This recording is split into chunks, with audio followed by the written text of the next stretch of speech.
Side Hustle Show 263, 3 Amazon FBA private label product research strategies for 2018 and beyond.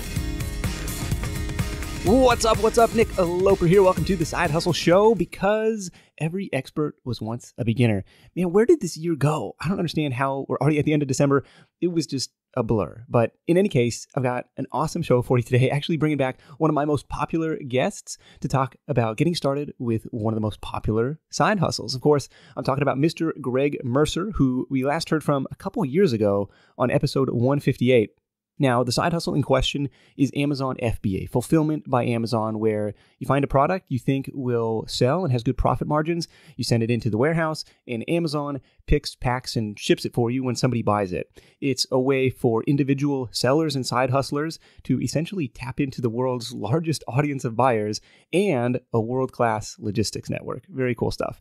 Now, Greg is the go-to guy for FBA stuff in general, and specifically for private label product research. This is where you launch your own brand based on what's already selling. Greg has done this over 100 times on Amazon, including a few public examples like the bamboo marshmallow sticks, jungle sticks, and hooded baby towels. Just those two products combined are earning $12,000 a month in profit, and Greg's doing some cool partnerships with Doctors Without Borders and Pencils of Promise with that income. But how do you know what to sell? That's what this episode is about. Greg is going to walk us through his 3 favorite product research strategies for 2018 and beyond. You're going to learn the exact criteria he looks for in terms of competitiveness, sales, profit margin, and manufacturing. This is really good stuff, but if you're driving, you're at the gym, you're out walking the dog, don't worry, I took notes for you. You can download the free PDF highlight reel with all of Greg's top tips from this call at sidehustlenation.com/Greg.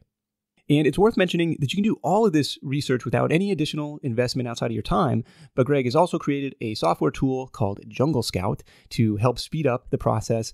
And over the last few years, it's really become the de facto tool of choice for Amazon sellers. I've played around with it myself. I've seen under the hood. It's really slick, and Greg's offered Side Hustle Show listeners a special discount on Jungle Scout through my affiliate link, junglescout.com/SHN.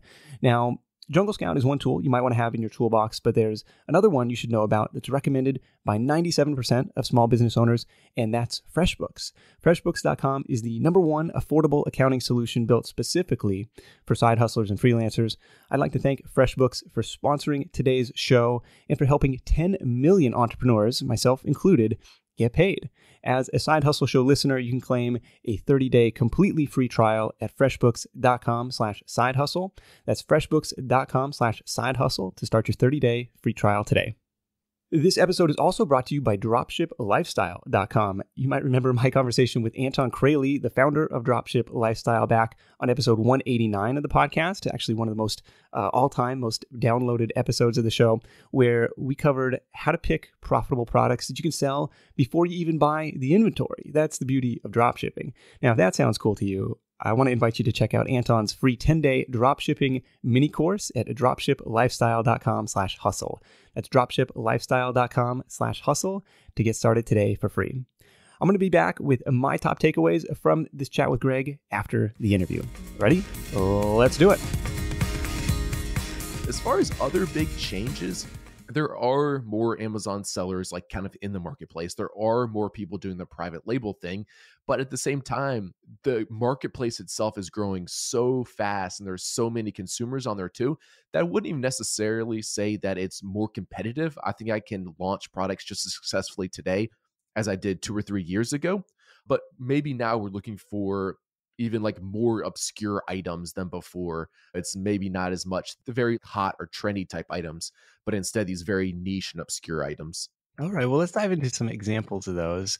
When, let's say I'm starting out, I'm looking for my first product. Like, what are some of the must-haves? What boxes does this have to check for you? We want to find opportunities on Amazon that have existing demand on Amazon. So that means people are already going there, searching for that product and buying it. We're not trying to guess what we think these people might like or might be buying. So that's the most important thing. We want something that's low competition because, of course, there's lots of items that sell really well on Amazon, but a lot of them are very competitive. So we want high demand with low competition. So you're gauging demand based on sales rank, or say like, hey, instead of like trying to invent a brand new product from scratch, like that's maybe new and novel in your head, but kind of unproven, untested in the market. You say, look, I want to go with something that's tried and true that I know people are already buying. Yeah, that's exactly right. That's one of like the biggest pitfalls that people fall into actually. They'll tell me like, "Hey Greg, I was looking for this product on Amazon. I couldn't find it. So I'm sure if I were to launch that product on Amazon, it would do really well because I bet there's other people like me looking for it on Amazon." It's like, "Well, maybe there's a small chance that that's correct, but what's more likely is that there's actually just very little demand for that product on Amazon. That's why no one's selling it." So it's much less risky to instead just kind of go off the numbers and just sell what people are already searching for and already buying on Amazon. Okay. And then what are you using to determine kind of like the low competition metric? So the sales rank will give us an estimate of how often this thing is selling or how many units they're selling. And you can, of course, do that inside of the Jungle Scout tool too. But what's your gauge of low competition? The two best ways to gauge the competition is one, the number of reviews. Products that have a lower number of reviews are going to be less competitive to compete against for two reasons.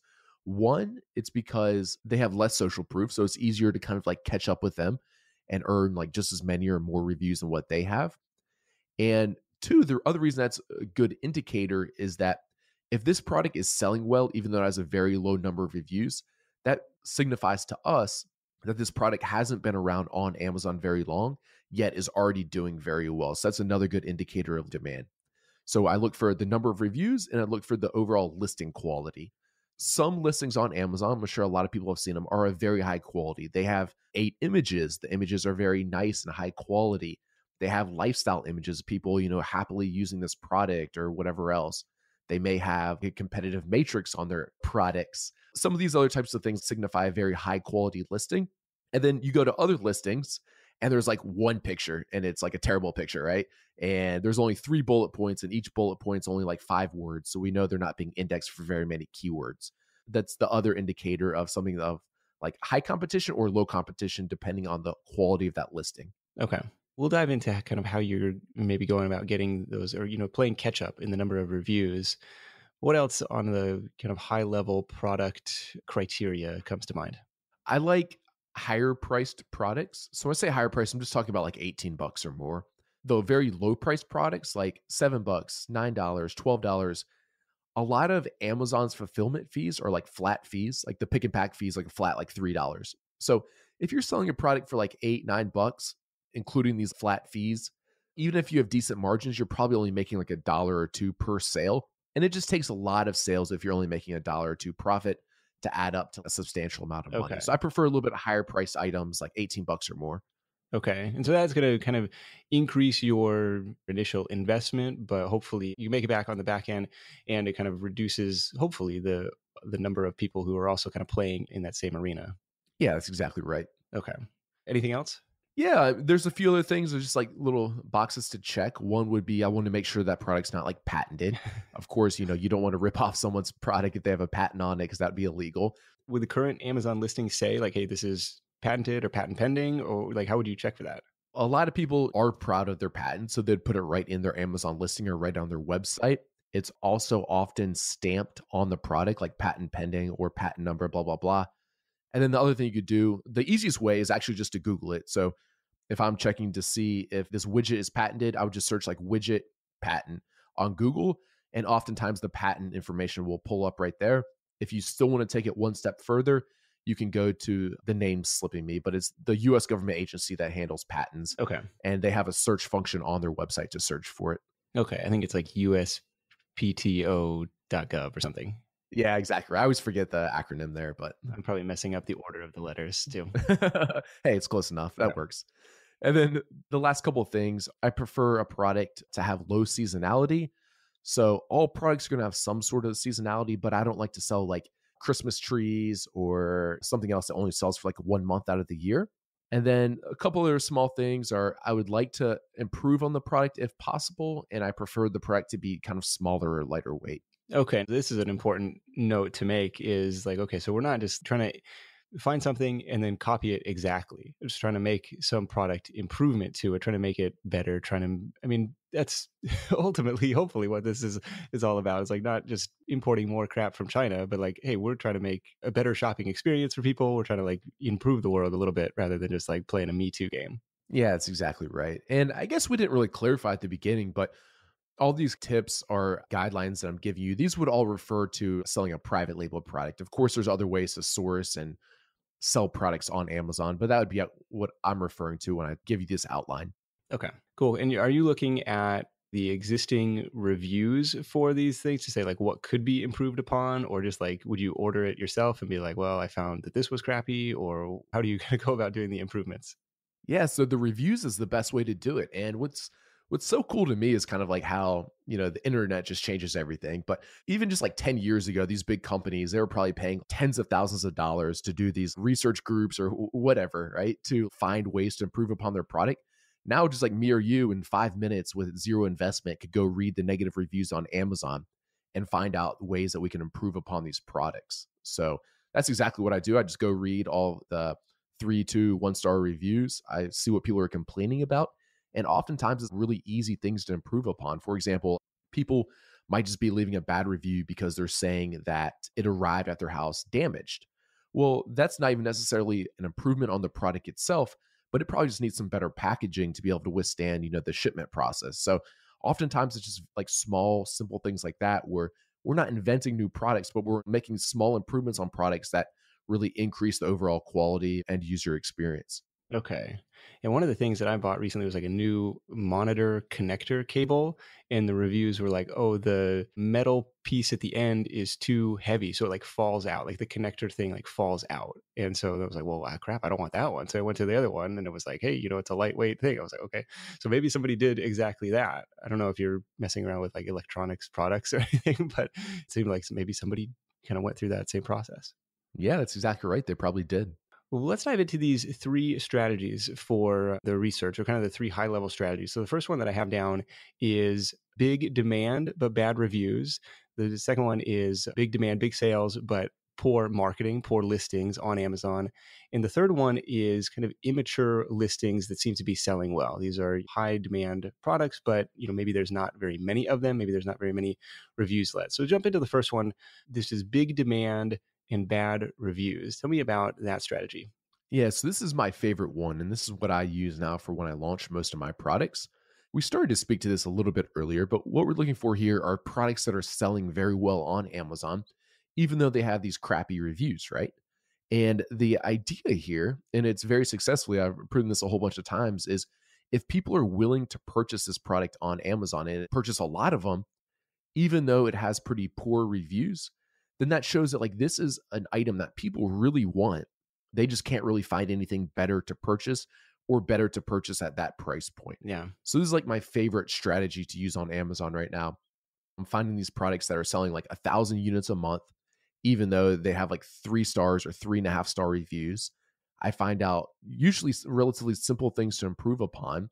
And then if I essentially launch a very similar product, but it's getting like 4.5 star reviews because I've made some improvements, then I will capture a lot of the sales from my competitors because now these people want this improved product instead of this other one of lesser quality. Right, right. And what's kind of cool is you can often filter by star rating in little sidebar filters to say, okay, these are the ones that aren't doing so well, which is it's really surprising. It's like when I kind of come up a listing that's like 3 stars, it's like I don't know. And then you kind of read them and you're like, ooh, people, this could go either way. I don't know if I want to buy this. And so that makes total sense. It's like if you can kind of come into the market, make some product improvements to make it better, that seems like a good way to go. Now, is there a metric on both of those that you want to see, like a minimum number of sales and then a minimum, or maybe like I should say maximum star rating that would qualify for this? I used to give the answer like it depends too much. Like listeners of podcasts, they don't want to hear it depends, right? So let me give you some rules of thumb instead. Okay. We love it. So the demand I'm looking for is throughout the entire niche as opposed to one individual product. So if I search for marshmallow sticks right now, even if there's one listing that's selling a lot, but everyone else is selling very few, that's not really a niche I want to go into because I don't really know why that one person's selling a lot. Maybe he's driving outside traffic to his listing or something. So instead, I want to look for demand throughout an entire niche. So I want to search for marshmallow sticks and see like 5 sellers selling 500 units or the total demand throughout the niche. So I would like to see like at least 2,000 units of demand throughout the entire niche. That's per month. per month. That's correct. So like 2,000 units per month are already being sold on Amazon for marshmallow sticks or whatever my item is. And so you can estimate that through Jungle Scout, the software, or you can estimate that at junglescout.com/estimator. I'm curious, have you seen a bunch of competitors come into the marshmallow stick niche after your case study? Oh yeah, of course. And same thing with the hooded baby towels. It's like, guys, I'm teaching you every single step of how to like replicate this, but I wasn't intending for you to do the exact same product. Like I'm giving you the numbers so you can come up with your own product. Yeah. But they're still selling even despite the extra competition. Yeah, it's fine. The marshmallow sticks, like, they're doing like incredible. Some months are selling over 1,000 units, or I think like October was our best month, and it sold like a few thousand units. The baby towels, when we launched that one, we probably had like it was a lot, probably like 20 or 30 people like entered the exact same time as us, and it was pretty clear like it was just exact copycats like from our Yeah. case study. But yeah, that one's still doing fine too. It sells like 500 units a month though, not 1,000 or more like the marshmallow sticks. I wonder the factory is just like, oh man, these things are just blowing up right now. Like, what is going on? Yeah, they probably were like, man, this is like the hottest product of the I season. guess so. Okay. So is a minimum of 2,000 units per month being sold across the whole niche, not just the one listing. And then on the review side, look, I want to see just less than 4 stars. Like, what's the metric there? I think a rule of thumb would be 3.5 stars. If Okay. it's selling really well and has 3.5 stars or less, then that's a great indicator that it's a product that should be easy to improve upon. Okay. Are there any general categories that you like for people to get started with? In retail arbitrage, I understand there's a lot of categories that are now gated to new sellers, and there's some hoops you got to jump through to kind of get permission to sell into those. For private label, is it just a free for all? Is it fair game? There's gated categories in private label as well. So that would be like health and beauty, jewelry, watches, grocery. I think a couple other ones I didn't name. Okay. I would probably recommend staying away from those because you can get ungated, but it's just like one more step or one more hassle. You know, you have to get together some paperwork, and especially when beginning, it's just so important to like keep good momentum, right? And not get bogged down by little things like having to get ungated. So I would recommend to stay away from those categories. Besides that, I don't really have any other favorite categories. There's like good products in all of them. I typically stay away from electronics or like complex products.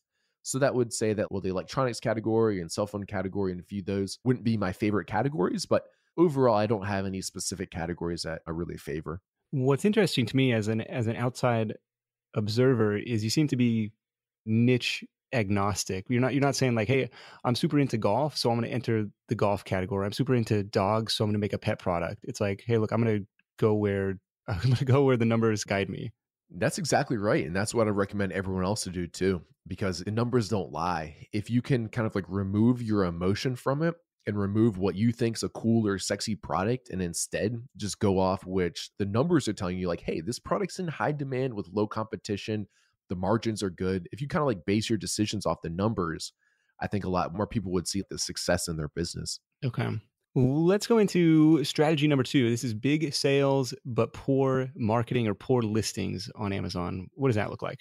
Yeah. So again, this would be big demand, kind of like the first strategy.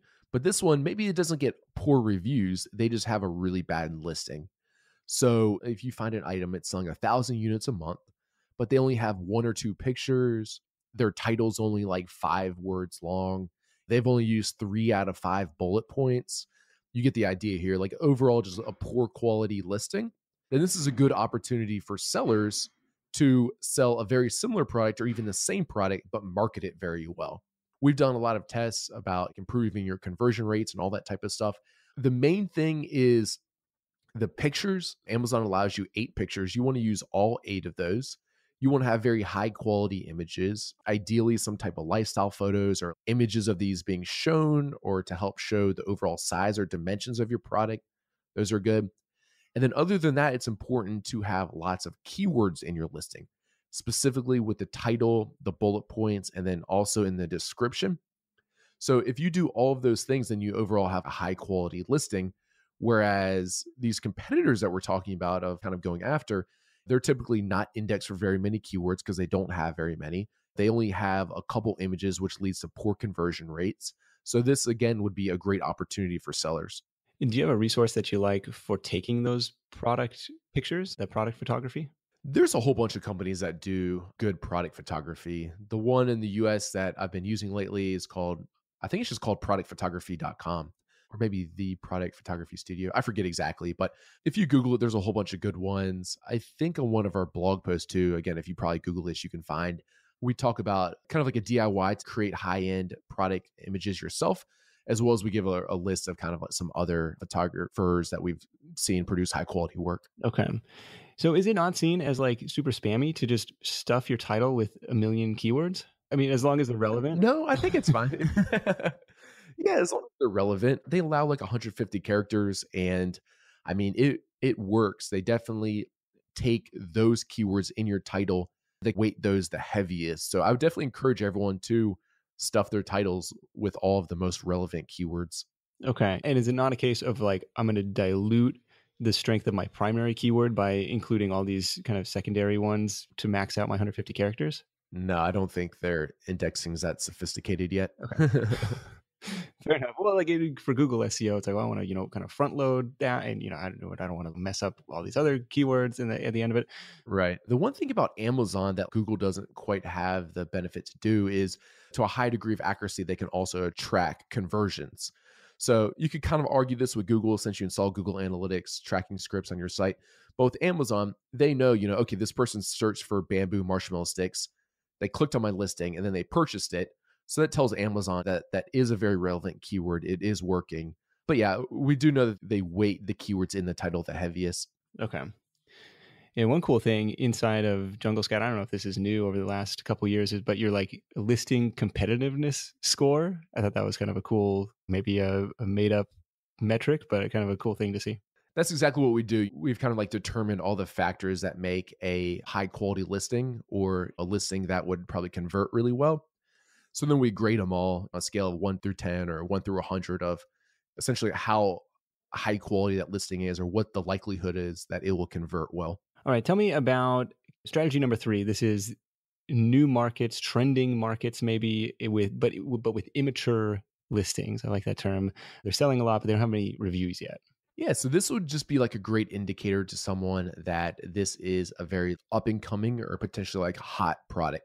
So this is a good strategy to use and people still do use it. But I'd say of the 3 that we listed, this one's probably like a little bit more risky. Okay. Because it's a little bit unproven.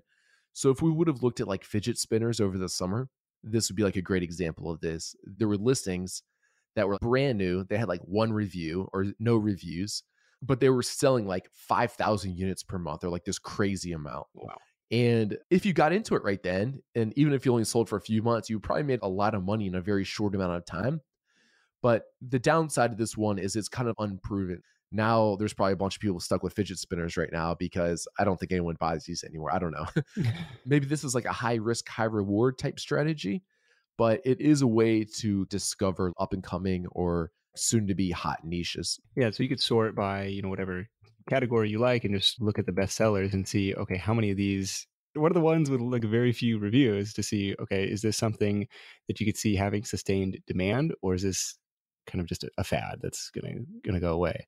I could totally see how this would be riskier because in the moment, it's hard to say, oh, is the fidget spinner a fad thing, or is it going to be like everybody's got to have this? Yeah, exactly. So you kind of have to use a little gut instinct there, which I don't like to do. I like to go off the numbers, but you can be kind of thinking about that. It's like fidget spinners. Okay, we could probably have guessed that was a fad, but there are other new tech type products that are probably going to stand the test of time a little bit better. They're just pretty new and young at the time. What do you think about the strategy? So we talked with Andy Slammons about a year ago, and he was giving some examples of creating bundles, creating like packages of products. I think one that he gave was like the man's barbecue Christmas set. Okay, the silicone barbecue gloves are out of control competitive, but if we bundle them with this, and this, like now it's this cool gift set and it's got great margins. Are you doing any of that to differentiate listings? Yes and no. I do that a little bit. The downside of this is it is kind of like an extra hurdle that sometimes stops people from launching products or getting started. But a good example of this is actually the baby towels that I launched publicly. What I did here was most of my competitors were just selling the hooded baby towels. And I bundled my hooded baby towel with a washcloth. And the washcloth was actually just waste fabric from the factory. They get their rolls of fabric in a certain width. My baby towel wasn't that wide. So there was like 12 inches that were going to be cut off and disposed of. Okay. And instead of disposing them, they made those into washcloths. So it only cost me, I think, like 25 cents to add that washcloth to my baby towel and therefore make a bundle. Okay. Yet it was like a little bit of a differentiating factor because it's like, okay, if someone else launches and it's the same baby towel, but it doesn't have this like nice high quality washcloth with it, which one would you rather buy? Well, hopefully most of the time people are going to pick the one with the washcloth. So I do a little bit of bundling like that. Okay. I tend to stay away from bundling two very different products that wouldn't be made in the same factory because I have found it's quite a bit of a hassle trying to coordinate with these two factories, and then production time for one gets delayed and then they can't ship it out for a few more weeks or whatever else. So that is a viable strategy. But if someone's listening to this right now and you're trying to get your first product launched, I would probably stay away from that one, at least for your first product, until you kind of figure it out. Okay. Fair enough. Okay, so we've gone through these 3 strategies, and maybe we found a handful of potential products that look like they could be winners. That look like maybe there's something we can improve upon, or there's something we could market a little bit better, or there's something we can go out and hustle for reviews for. What's kind of next on the list of the validation phase for you? I typically go through these strategies. I figure out as far as like the demand, competition, all that stuff first. The next stage of validation, that's probably when I do, we'll call it like my due diligence. I want to make sure that this product's not patented, kind of like we spoke about. You can search through it using those methods we talked about to check for seasonality. This would be another one of my due diligence items. Google Trends is a really good resource for this. It's free. Just search Google Trends. You'll find it. You could type in baby towels or marshmallow sticks or whatever, and it will show you how this product has trended over the seasons and years. Okay. So I'm sure if you were to check fidget spinners for this, you'd see a huge spike summer of 2017, and then it's probably dead again. I don't know. Or maybe a little bit of demand left. So that'd be part of my due diligence. The next phase really at that point would just be thinking about what types of improvements I can make to this. Maybe it's bundling a small item like a washcloth like we talked about, or maybe it is something else that I discover through reading the bad reviews. This is going to vary quite a bit depending on your particular product and niche. And then after that's when I go out and find factories and start getting prices for this item. Okay. Do you go through the step of creating a separate email account? I don't know. There's always like, oh, don't use your main email to send messages through Alibaba. You're going to get spammed like crazy. Do you not even worry about that, or am I just being crazy? I probably would recommend that. Yeah, I do have a separate email that I use, and I still get emails from guys that I contacted once 4 years ago about a product that I'm not even interested in selling anymore. So it is kind of nice to keep that separate. Okay, fair enough. So that is an actual thing. Okay. Yeah, that is a good tip. What is that? Are you ordering samples, or you say, hey, adding a washcloth, not going to need any engineering drawings for that. But if it's a more complex product, to say like, hey, can you make this, but add a handle on the outside or something? Like, that's kind of intimidating to me? Or is that just like, these guys are good enough at what they do? Like, oh yeah, we can add a handle on that for you, no problem. Yeah, I would say if it's your improvements, if they're complex enough that they need like engineering drawings, I would recommend to stay away from those. Okay. So that's really intimidating to me too. I've never done that. So the improvements that I'd be talking about making would be like my baby towel. So a lot of the bad reviews said the fabric was too thin and they wanted something thicker, more absorbent, and warmer. So I didn't have to provide new engineering drawings to ask the factory, like, hey, instead of fabric thickness goes by like GSM, grams per square meter. So I was like, hey, instead of 300 GSM, could you just make these same towels, but with 500 GSM? So that's not something I need to provide engineering drawings for, right? That's something I can just describe through email. Okay. Similar thing with my bamboo sticks. My competitors at the time, I think, were all like 18 or 24 inches long. And some of the bad reviews said, hey, like, I wish these were longer. It'd be nicer. My kids have to get too close to the fire.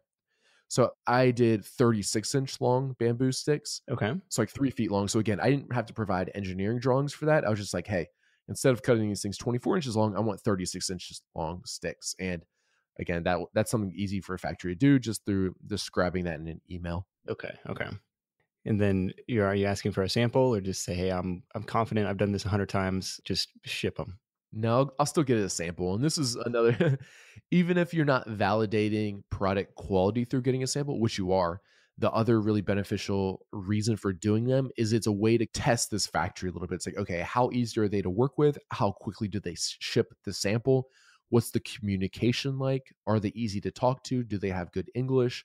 So you're kind of figuring all these things out by placing this sample order for them. Okay. And then it's also a way, like I said, to validate the quality of their product. Sure, sure. At what point are you going through the branding exercise of saying, okay, now I've got to make my own labels, my own packaging for this stuff, and trying to come up with a brand name like Jungle Sticks? I would do that after I've ordered the sample. So if we talk about some different items and how long everything takes, the product research phase is going to take some time. Finding the factory is going to take some time because you'll contact like 20 of them and only one or two of those will be good. Okay. And then it typically takes like a week or 2 or maybe 3 weeks to get your sample. So during that time is when you can be thinking about those types of things. What should I call this? Do I need to get a logo made? Do I print my logo on this item or just on the packaging? While you're waiting for that sample is a great time that you have a few weeks to figure all that type of stuff out. I'm curious on the factory front. So, still kind of starting our search at Alibaba.com, but out of these 20 that you're contacting, what's separating the good from the bad? Is it just communication, price? What kind of criteria are you using there? Yeah, so it's kind of all of the above. I was really shocked to figure this out for the first time, but for whatever reason, like half of the factories just won't respond to you. Maybe they recognize that you're a relatively small client and it's not like a good client for their particular factory, or for whatever reason, maybe they're just illegitimate. I don't know. So if I contact 20 factories, I'll maybe get 10 responses. Of those 10, probably only 5 will even have answered the questions that I asked them. The rest, it seems, are just like canned responses. Okay. So now I'm down to like 5 out of 20. So then I start asking for pricing. I ask to see whether they're able to make these product modifications or improvements. I ask how quickly they can ship a sample, all these types of things. And then I'll typically find that there's like a few winners out of that group. Okay. A few of the sales reps are really easy to work with. Their pricing's very competitive. They can make the improvements, all those types of things. And it's like, okay, there's typically a few clear winners based off just communication and willingness to kind of work and cooperate with you. Did you ever get to the end of that email back and forth, and then they're like, well, our minimum order quantity is like 10,000 units or something just way above your price range? So I actually typically put that in my first outreach email to them. So my first outreach email to them, it'll be introducing myself, telling them what I'm looking for and how many units I'd like to order, any improvements that I would want to make. And then I typically ask for price and time frame to ship the product. So my first initial email to them has those 5 questions. And again, right away, some people are very organized and communicate well, and they'll answer all 5 questions in the same format that I asked them. And that would be like a good example of like who you'd want to work with, right? Other people will respond back and just answer one of your questions or none of them or whatever. And that's a good indicator that you would not want to work with them. But right away, they would see how many units I'm looking to order. And that way, right off the bat, they would know whether this is a good fit. Because kind of the same thing, I didn't really realize this. Like I went to China and visited a bunch of these factories, but some of these factories you go to are just huge, right? The production line has like 200 people working on it, and they're just like pumping out units like crazy. And their customers are typically going to be like Walmart or Home Depot or whoever else, right? So these factories wouldn't be able to create a production run of 1,000 units because it just doesn't make sense. Their production line would be able to do that in an hour, and they're not going to like switch up what they're making for like 1 hour worth of work through their production line, right? But then you go to other factories and there's like a dozen people working there, and you can tell it's just much more a mom and pop operation, or they'd be much more willing to work with smaller clients. They can do small order quantities of 200 units or 500 units or whatever else. And these would be the type of factories that would match up well with private label sellers because they would like to get another order for 1,000 units, right? They would like to add another small client to their client list. So a lot of it's about having a good fit with the factory that you're working with. You don't want them too small or too big. You want them to be just right for your size as a client. Okay. And going back to that kind of initial, hey, we want to sell something that's minimum of $18. Let's call it 20 for the sake of round numbers. Is there a maximum price you'd be willing to pay for that product to make sure you got enough margin? You would have to do the math a little bit. A rule of thumb, Amazon's going to take about 1/3 of the price in fees. That's rule of thumb. You need to figure it out for sure. And Amazon has an FBA fee calculator. so you can know for sure. Okay. But let's just say they take a third. I like to have 100% return on investment. So if I purchase a product, if I'm purchasing one widget from China for $5, I like to make $5 profit on that. So $20 for round numbers. Amazon's going to take about $7 in fees, give or take. I want 100% ROI on my investment. So that means I'd probably be looking at buying this product for about $6. Okay. Yeah, that makes sense. No, thank you for sharing that. Just wanted to make sure, and then that factors into your initial order size and all this stuff. So it's just kind of something to keep in mind. Yeah, so that's good to keep in mind. And if you want to kind of take it to the next level of accuracy, then you need to be thinking about, okay, how much is it going to cost to ship this product from China to the US? You can factor in how much you think you're going to spend on PPC or to get your photography done. You can kind of be thinking about little expenses like that. And you want to make sure to add all those in and that you still have a good margin. Is the pay-per-click ads, the PPC ads, what's driving your initial reviews? Or, since you're not allowed to kind of blast out all these free units in exchange for reviews anymore, how do you play that catch-up game? My launch strategy is essentially twofold. So when you launch a brand new product on Amazon, it's lost on like page 1000, right? No one can find it. Yeah. It's just lost in the depths of Amazon. In order to get your product, I guess at the end of the day, what we're all after is for our product to be organically ranked well for our primary keywords, right? So if we think about it that way, okay, well, what does Amazon use to rank listings? Well, keyword relevancy is important. Okay, so we'll make sure we have all of our good keywords in there. Sales velocity is important. So that's how many units per week or per month is this listing selling. So that's important. And then conversion rate on your listing is very important. So it's like, okay, so we have good keywords in there. That means we need sales velocity, which is hard to do when your product's lost on page 1000. And we need our listing to convert well. Well, in order to convert well, we can make a very high quality listing and we can offer it at a competitive price. So good images, all those things we talked about earlier, and offering at a competitive price. So maybe when I start out, I decrease the price a little bit to make it a little bit more attractive.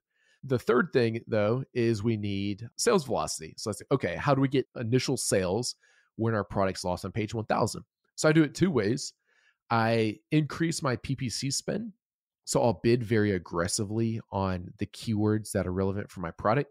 Maybe on a normal day, my max bid would only be $1, but I'm going to put like $2 or $3 max bid just for those first few weeks so I can get some initial sales. And then I also give out coupons for my product. So back in the day, people would often exchange coupons for reviews, and that is definitely not allowed anymore. But you can still give out coupons for your product, and it's still a tremendous way to gain initial sales and increase that initial sales velocity.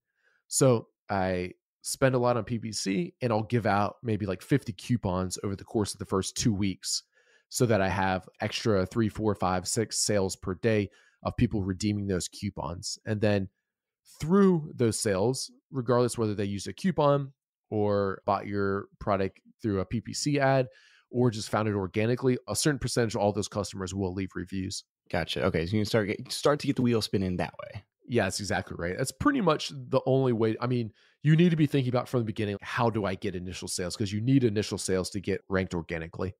Do you see the factories in China starting to compete? I mean, they see all these folks ordering this stuff and they got to know what's happening with it. Do you see them entering the market themselves? Like, I don't know. What do you see like as kind of risks going forward or mistakes or pitfalls? I don't know. Just what maybe dark clouds are ahead in the FBA world?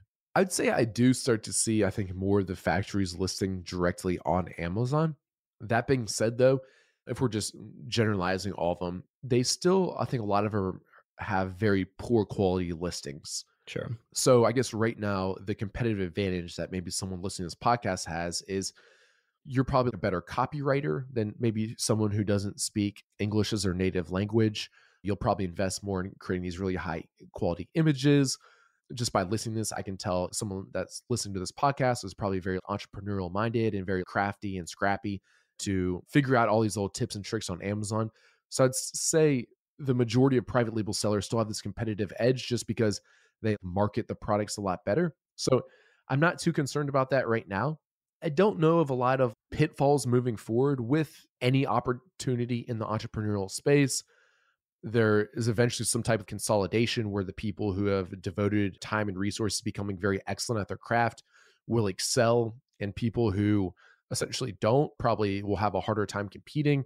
That is going to happen at some point on Amazon as well. But it's kind of like you have to at some point choose something, become great at it so you can compete at it.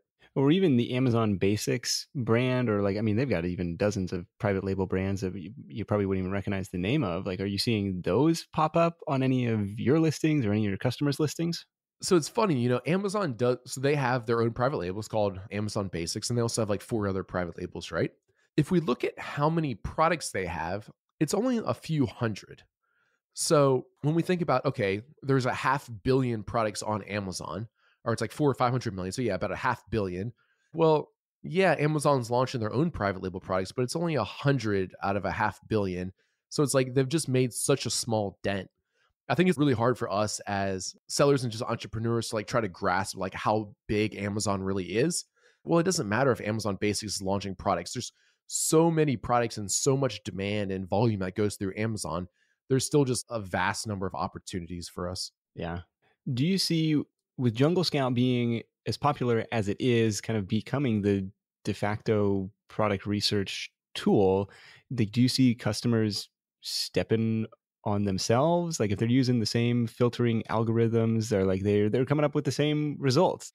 Is the success of the product becoming a hindrance? I don't think so. And I think for the same reason I kind of spoke about earlier, that there's just so much opportunity out there. There's so many niches to go into. And I think the biggest hindrance that we all have as sellers is how much cash we have to invest in inventory. So Jungle Scout has a whole bunch of customers now. But even if we look at all of our customers as a whole, and that there's tens of thousands of goods opportunities, it's like, well, it just requires like so much cash to be able to purchase the inventory for all of those opportunities, that I think that's still the biggest hindrance. It's not so much how many people are in it. Yeah, a big upfront investment required to get started, especially compared with freelancing or blogging or something like that. Is there a typical minimum investment? It's like somebody's brand new to this. They're like, hey, this sounds awesome. What's a realistic number to get into the game? I'd say if you don't have $2,000 to spend, I would probably recommend either doing retail arbitrage or a lot of the other side hustles that you talk about in your podcast to kind of like save up that amount of money. There's lots of people, I have lots of success stories about how people got started for like $200 or $500. But in my opinion, if I didn't have $2,000 to spend, I would probably be looking at other ways to make money right now. Going to build up that bankroll a little bit and then jump on in. Greg, thanks for joining me again. This is great stuff. Again, junglescout.com is Greg's site, junglescout.com/SHN. We'll get you a little discount on the Jungle Scout software if you want to check it out. Let's wrap this thing up with your number one tip for Side Hustle Nation. All right. My number one tip for Side Hustle Nation. This is a new type of mindset that I have, but it's using other people. It's funny because we just talked about how much money you need. Using other people's money to help grow your businesses. I feel like as a young entrepreneur, I was very risk adverse, and I was always taught that like credit cards or investments was like this very bad thing. And it can be if not used properly. But my one tip, and I've started to do this more lately, is using other people's money to help grow my business. So if you're just starting out on Amazon, I would definitely not encourage you to do this. But once like you figure out how the system works, and the only thing hindering your growth is the capital you needed to invest in inventory, then at that point, I would start looking at ways to use other people's money to purchase inventory to help grow your business. So that's my one little tip, and probably something a little different than most people say. Absolutely. That's a new one for us. So trying to leverage other people's money, help you grow a little bit faster there. Greg, thanks again. We'll catch up with you soon. Thanks, Nick. Take care. This edition of The Side Hustle Show is brought to you by FreshBooks.com, the cloud accounting solution that's recommended by 97% of small business owners. I was chatting with Rob Eng, who's actually a senior marketing manager at FreshBooks, about a new feature they're rolling out called Proposals to help you win more jobs. We found that our estimates is a great feature when you kind of know what the job is, but we wanted to help business owners win more jobs, and that's through proposals. So we're pretty excited because what that is really an expanded estimate that allows you to add content, images. You can show what value that you can provide to your client up front, and which includes maybe attachments of your work, if you're a designer as an example, testimonials from other customers. You could even outline, how you want to proceed with that project. And what's great is it's all integrated within FreshBooks. So when you do win that job, you can easily convert that into an estimate, and you could have them pay upfront or a deposit and have it all synced in, so it's all within one system to make things a lot easier for you. Visit freshbooks.com/sidehustle to start your 30-day completely free trial today. That's freshbooks.com/sidehustle for bookkeeping bliss and rockstar support. Okay, so to recap, the three strategies we talked about were, number one, big demand and bad reviews. Number two was big demand, big sales, but poor marketing or poor listings. And the third one was new markets or immature listings. These are listings or products that are selling a lot but don't have a ton of reviews yet. So my top takeaways from this chat with Greg: number one is go where there's proven demand. That's the common factor in all three of these strategies, is a healthy sales volume. And again, this is something that you can estimate based on the sales rank of each item. You can plug it into the free estimator tool at junglescout.com/estimator, and it'll guess with a pretty fair degree of accuracy how many units that product is selling each month. Because you don't necessarily want to come in with a product that's completely new and groundbreaking, because it's unknown whether there's really a market for that. Kind of reminds me of the self-publishing conversation we had with Derek Murphy in episode 224, where he explained that he was writing books in genres that already had a ton of readers, not trying to create a totally new genre. Which brings me to takeaway number two, because then it's on you to put on your marketing hat, thinking about the product improvements you can make, the improvements to the presentation, to the listing that you can make, because if the demand is there, now it's on you to drive those initial sales, those initial reviews, which in theory then translate into sustained and profitable sales going forward. So takeaway number one, go where there's proven demand. Number two was put on your marketing hat. Takeaway number three is to mind the margin and cash flow. This is not a zero cost business to start. Like Greg said, hey, minimum $2,000 likely.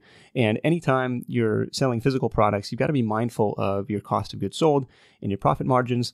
And the other thing to consider, and Greg kind of alluded to this at the end, is when you find a product that hits, you're making great money on paper, but you're likely plowing a lot of that capital, maybe even all of that capital, back into more inventory to kind of keep feeding the machine. It could be a while before you've got a self-sustaining system. You can kind of take some cash off the table. It's a good problem to have, but just something to be aware of. So mind the margin and the cash flow on this stuff. Once again, sidehustlenation.com/Greg. That's Greg, just Greg with one G, is where you can find the show notes and links for this episode. And while you're there, be sure to download the free PDF highlight reel with all of Greg's top tips from this conversation. That's it for me. Thank you for tuning in, and thank you for an excellent 2017 of Side Hustle Nation. I love you guys, and you inspire me each and every week with your heart and your hustle, and I can't wait to keep serving you as best I can in the months and hopefully years to come. I hope you continue to find value in the show, in the free Facebook community at sidehustlenation.com/FB, and of course, the blog and email list as well. If you haven't already, I hope you'll hit the subscribe button in your podcast player app, because there's lots of great stuff coming up and you don't want to miss it. Until next time, let's go out there and make something happen. And I'll catch you in the next edition of The Side Hustle Show, where you'll meet the woman who says she basically teaches people how to put on their clothes in the morning and earns $100,000 every time she runs a free Facebook challenge. It's a good one. I'll see you then. Hustle on. Thanks for listening to The Side Hustle Show at www.sidehustlenation.com.